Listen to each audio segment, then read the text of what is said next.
चलिए आज बात करते हैं एक ऐसे रहस्य की जो भारत के राजस्थान के एक छोटे से गांव खाटू से जुड़ा है।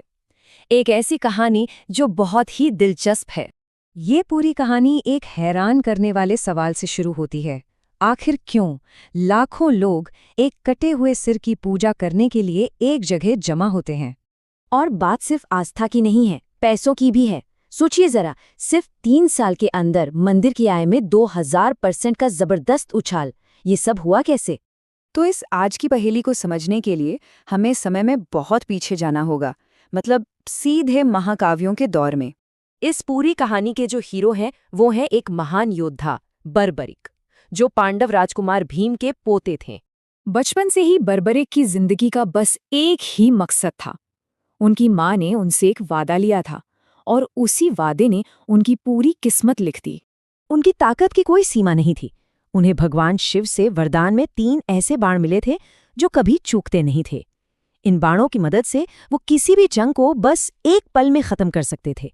तो जैसे ही महाभारत का महायुद्ध शुरू हुआ, बर्बरिक अपनी माँ को दिया हुआ वचन निभाने के लिए युद्ध भूमि की ओर निकल पड़े। लेकिन यहीं से एक बहुत बड़ी मुश्किल खड़ी हो गई, जिसे सिर्फ भगवान कृष्ण ही समझ पा रहे थे।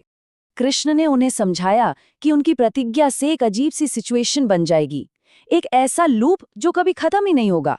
वो जिस भी तरफ जाएंगे वो पक्ष जीतना शुरू कर देगा, और जैसे ही वो जीतेंगे दूसरा पक्ष हारने वाला पक्ष बन जाएगा, और अपनी कसम के मुताबिक उन्हें फिर से हारने वाले पक्ष का साथ देने जाना पड़ेगा। मतलब वो बस पक्ष बदलते रहेंगे और आखिर में पूरे युद्ध के मैदान में सिर्फ और सिर्फ बर्बरिक ही बचेंगे। तो युद्ध का संतुलन बनाए रखने के लिए और बर्बरिक की भक्ति की परीक्षा लेने के लिए कृष्ण ने उनसे सबसे बड़ा बलिदान मांग लिया। बर्बरिक अपने वचन के पक्के थे। उन्होंने बलिदान दे तो दिया, लेकिन उससे ठीक पहले उन्होंने अपनी एक आखिरी इच्छा जाहिर की।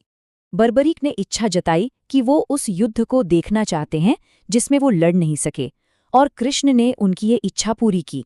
उन्होंने बर्बरिक के सिर को एक पहाड़ी की चोटी पर रख दिया, जहां से पूरा युद्ध का मैदान साफ साफ दिखाई देता था। जब युद्ध खत्म हुआ और पांडव जीत गए, तो उनमें बहस होने लगी कि सबसे महान योद्धा कौन है। तब बर्बरिक के सिर ने इस बहस को खत्म किया। उन्होंने बताया कि असल में तो सब सिर्फ एक बड़ी दिव्य योजना का हिस्सा थे।